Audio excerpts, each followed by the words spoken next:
ঠাণ্ডাও অলপ অলপ পৰিছে, সেই ভাবিলোঁ আজি ৰাতি বিশেষ কিবা এটা হওক, সেয়ে দাইল কেইটামান দিনতে তিয়াই থলোঁ। আৰু এফালে সৰু বাই খাচী মাংস বনাই আছে আৰু মই এফালে দাইলখিনি পিচি মেলি ৰেডি কৰি লৈছোঁ, যিহেতু দাইল পুৰি বনাম ভাবিছোঁ।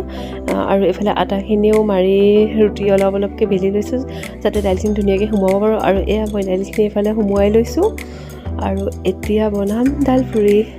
কাৰ কাৰ প্ৰিয় জনাবলৈ নাপাহৰিব দাইল পুৰি। আৰু খাচী মাংসৰ লগত যে দাইল পুৰি সোৱাদেই বেলেগ নহয় জানো, কওকচোন।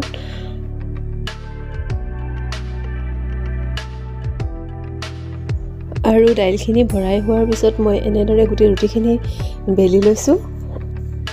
এফালে গোটেই ৰুটিখিনি মোৰ বেলা হৈ গৈছে, এতিয়া যাওঁ গেছৰ ওচৰত ৰুটিখিনি বনাই লওঁগৈ। এইফালে মই দাইল পুৰি মই বনাই আছোঁ আৰু এইফালে বাৰু মাংস হওঁ হওঁ হৈছে।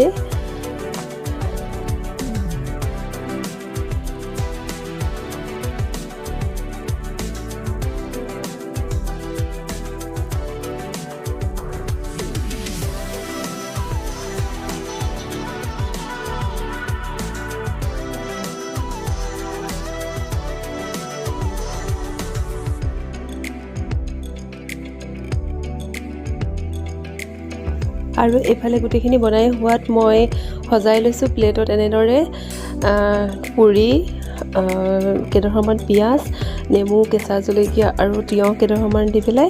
আৰু এনেদৰে খাই কোনে কোনে ভাল পায় জনাবলৈ নাপাহৰিব। আৰু যদি মোৰ ভিডিঅ'টো চাই ভাল পালে তেনেহ'লে লাইক, কমেণ্ট আৰু শ্বেয়াৰ কৰিব। আৰু যিসকল মোৰ চেনেলটো নতুনকৈ আহিছে প্লিজ তেওঁলোকে ছাবস্ক্ৰাইবটো কৰি থৈ যাব আৰু কাষতে থকা বেল আইকনটো ক্লিক কৰি দিব, যাতে মই দিয়া ভিডিঅ'ৰ ন'টিফিকেশ্যনবোৰ পাই থাকে। আৰু আজিলৈ ইমানতে বিদায় লৈছোঁ।